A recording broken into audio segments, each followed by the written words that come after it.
Assalamualaikum. Sebelum lanjut ke video, jangan lupa subscribe dan tekan tombol lonceng agar gak ketinggalan video-video kami dari channel Thalab Ilmu selanjutnya. Lamun urang nyaritakeun maot, urang geus sering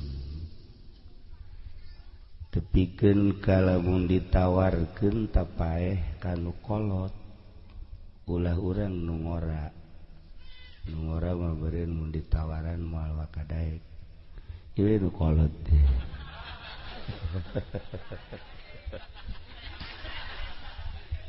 Ya kira-kira jameureun nya mah geus kadaluarsa ngaji, kira-kira lamun maot isuk daek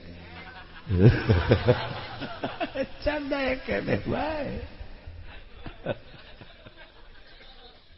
Ya Allah, padahal mah di pangsenang-senangna maot lantaran geus teu aktivitas, teu kudu digawe, teu kudu tani, bahkan teu kudu salat, teu kudu puasa.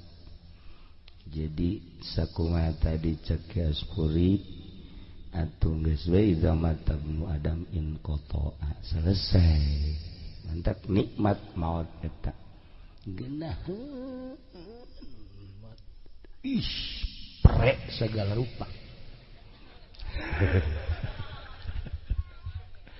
Prek, jadi tinggal orang menikmati hasil amal urang.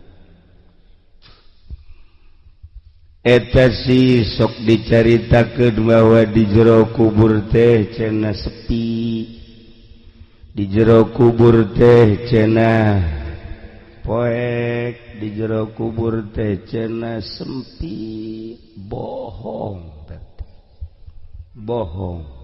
Ternyata di jero kubur teh rame ngeleuwihan ti mall wae di Tangerang. Rame.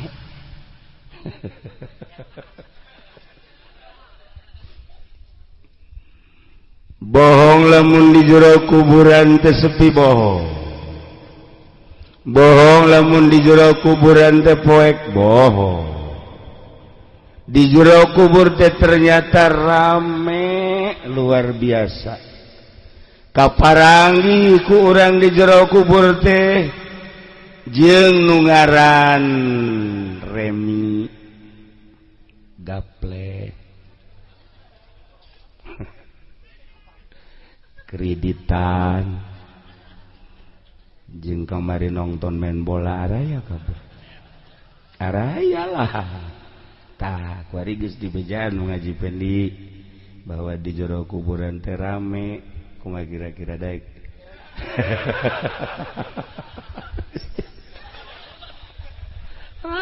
Masya Allah. Lamun urang lembur mah urang lembur, nu teu masantren teu ngaji, ditawaran maot embung teh wajar. Lantaran nu bakal ka kubur teh babaturan manehanana nu karitu. Pan ai urang mah mun maot kapanggih jeung kitab, jeung salat hajat, jeung salat tahajud. Masuk tahajud emang.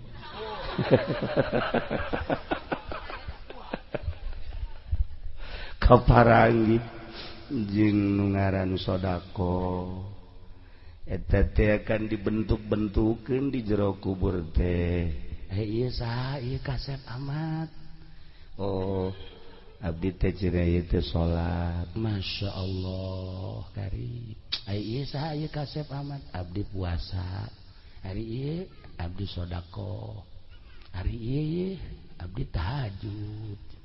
Kan senang tah urang di jero kubur. Kaparanggih. Dumantak para aulia Allah, para sholihin mah maot eta nikmat. Kapanggih di jero kubur ku Haji Pendi. Ya ieu saha jore amat ya.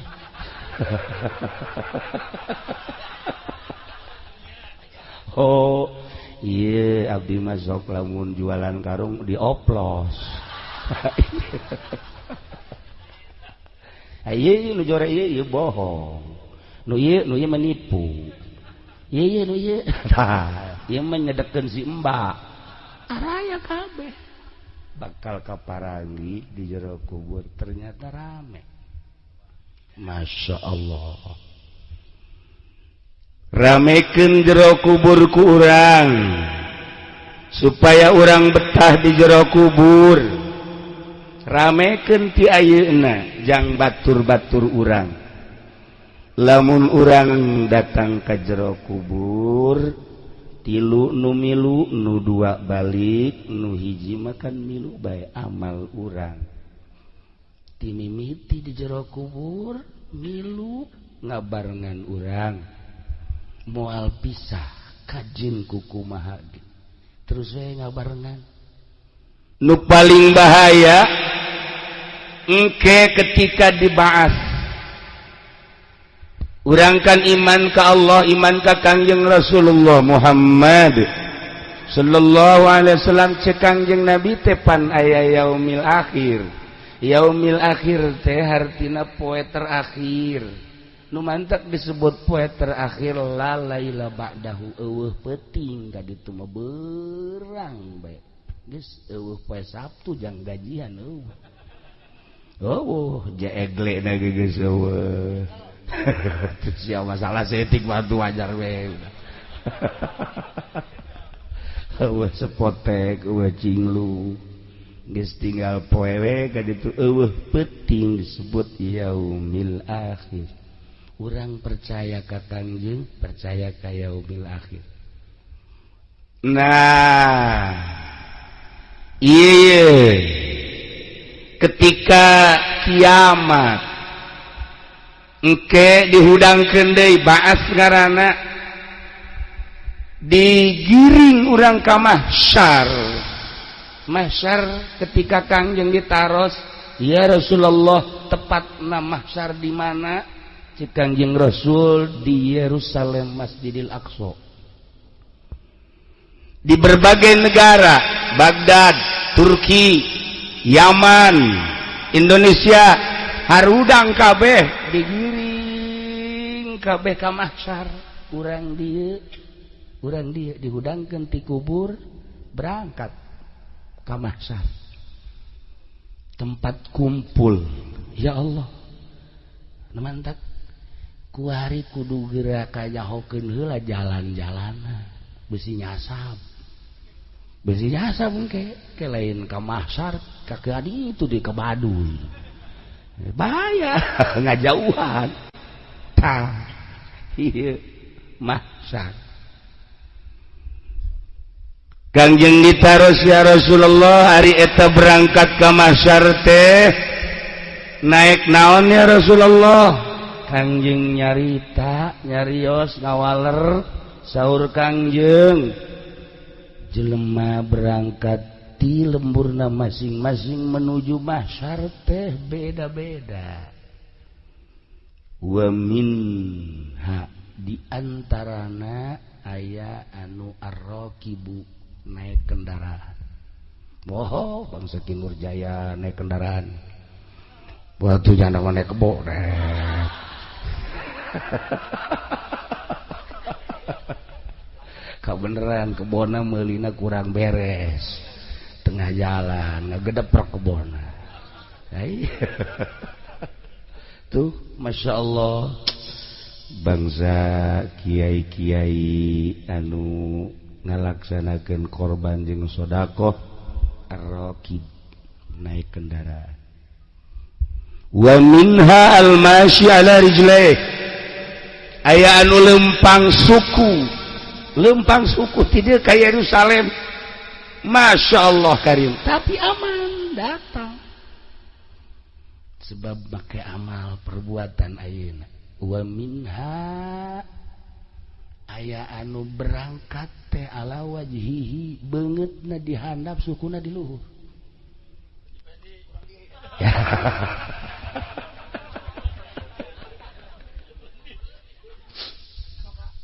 Coba bayangkan ke orang suku di luhur banget di handap, ya karim.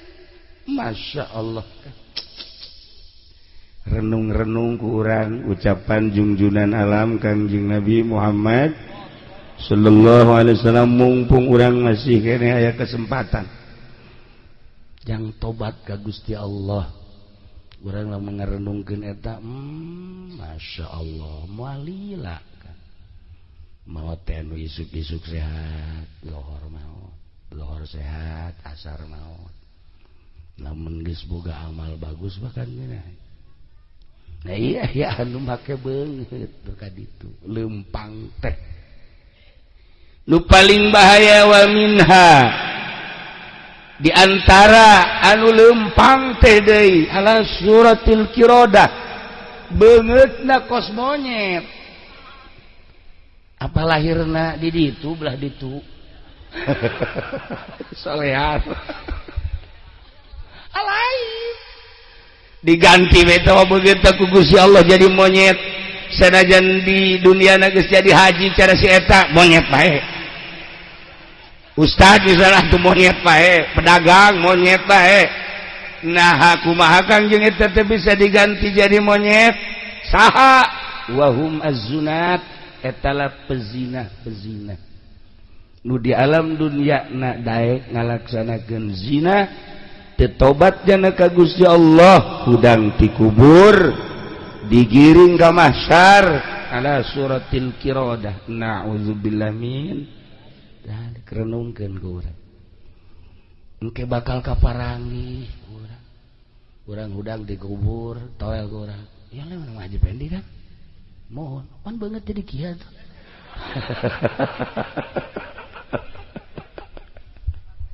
ayo coba deh kumaha eta makan lain lalagan masya Allah kan wa minha di antara anu bakal kapanggih di akhirat digiring ka mahsyar di tempat masing-masing teh ieu rupana ala suratil khanazir rupa celeng rupana rupa babi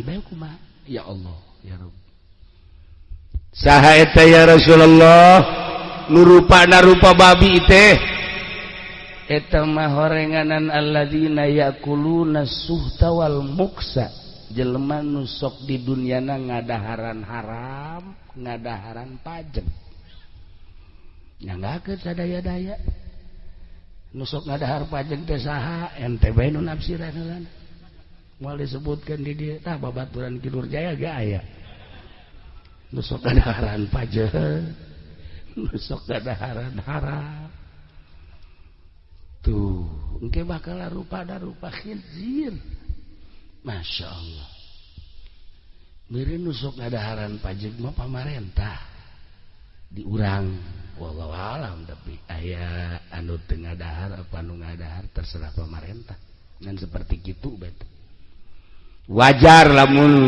camat bupati gubernur ka neraka rupana rupa khinzir wajar ieu mah Ki Nurjaya rupana monyet rupana babi usul Ki Nurjaya ieu rupa kunaon jadi kieu pernah kasumbang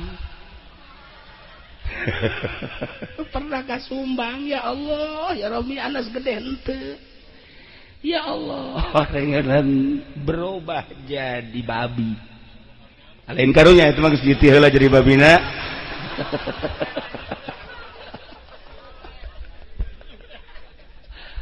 ya jangan zakat tilok pan tuh nah ieu ulah dirugikeun diri urang ku hal-hal anu sepele lantaran kiai teh kapan dibere teh tina pajak tidak pajak ulah boga zakat harga bejaan bae lantaran ieu pajak teh mun dicaritakeun di negara Indonesia mantak muringkak bulu urang nyaritakeun seputar negara Indonesia nyaritakeun tentang perpajakan tentang kitu APBD negara pohara anu tertera di kabupaten sakitu nu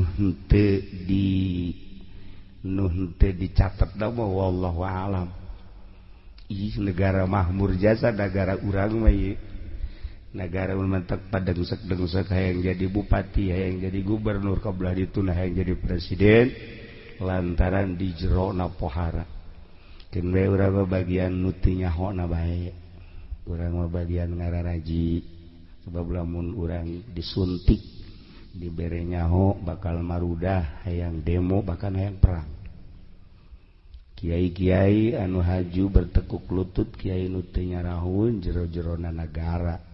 Mun nyaho jerona negara bakal ijid ka negara. Urang neuleuh pamarentah sapatuna herang, bajuna bagus, dasina ngambay. Di jerona mah pan meureunan termasuk jelema ahli neraka nu sabenerna. Mun nyaho emang kumaha gitu. Koruptor-koruptor mun ku urang ditataan hiji-hiji, Masya Allah di Indonesia.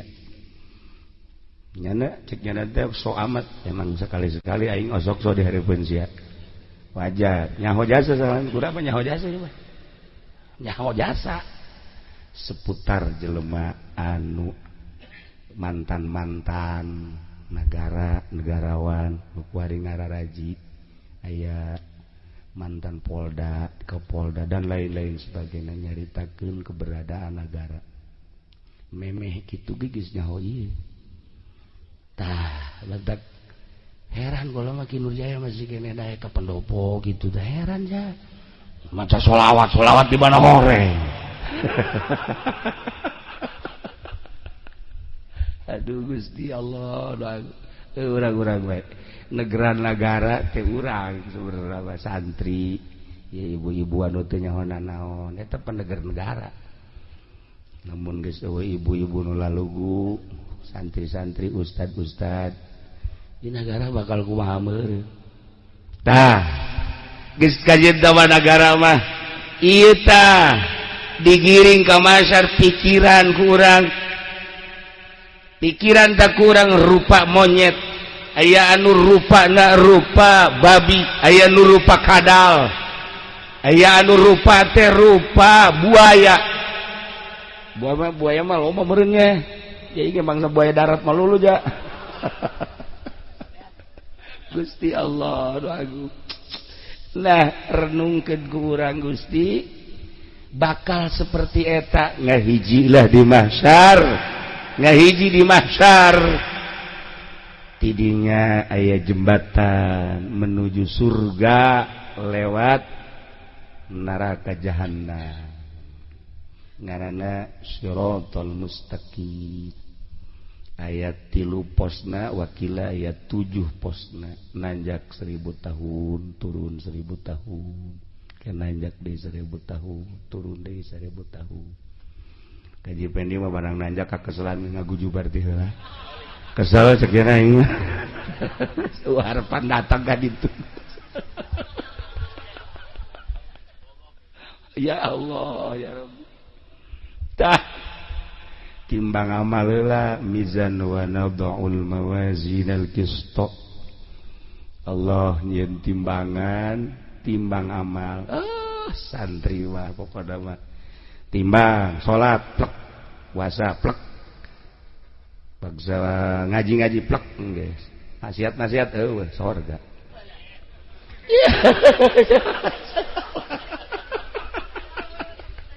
Haji pendi timbang.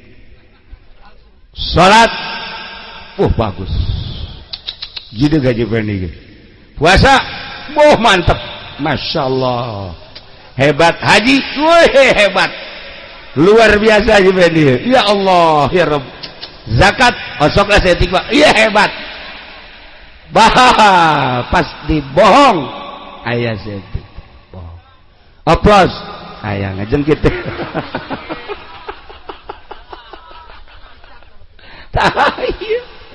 Menganiaya para pedagang. Wah, geus lempeng ya. Nyana lagi geus bingung asana berat ka ditu aja. Timbang kagorengan anak ambalaya datang ka ngelehkeun kabagusan. Diputus nama seorang manusia Haji Supendi, keputusannya mesti jahanam. Loba teh kagorengan.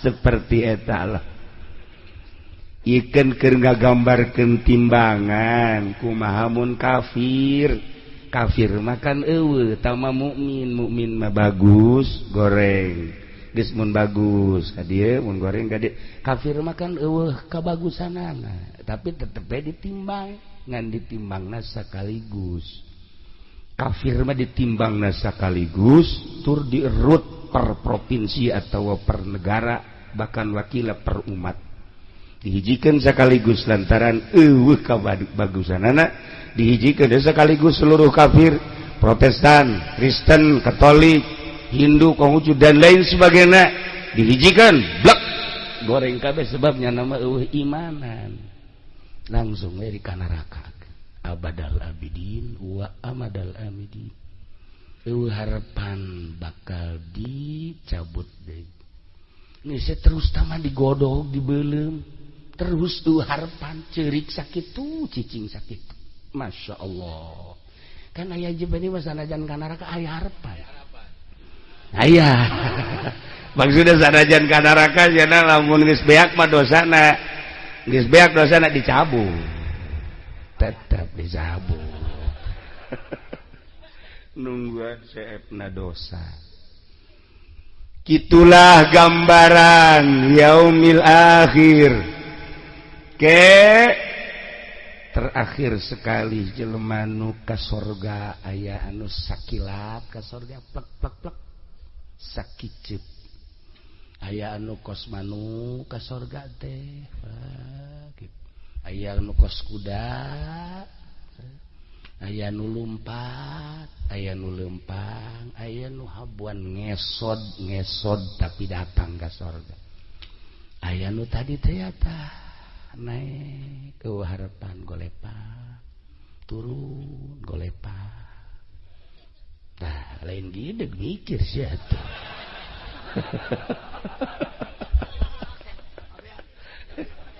seperti eta lah lalakon urang teh awaluhu Jibril awal siratal mustaqim malaikat Jibril wa wasatuhu Mikail di pertengahan malaikat Mikail al-amin manehanana anu bakal ngecek keberadaan amal-amal urang pos-pos tersebut nu bakal didatangan ku urang tidinya bakal dicek ku malaikat Mikail lulus masuklah ke surga kitu gambaran hirup setelah hirup urang maut setelah maut bakal seperti eta masukkeun ke jero hate supaya aya renungan-renungan santri mah geus biasa dibaca ku santri ai diamalkeun mah teu pogon dibaca we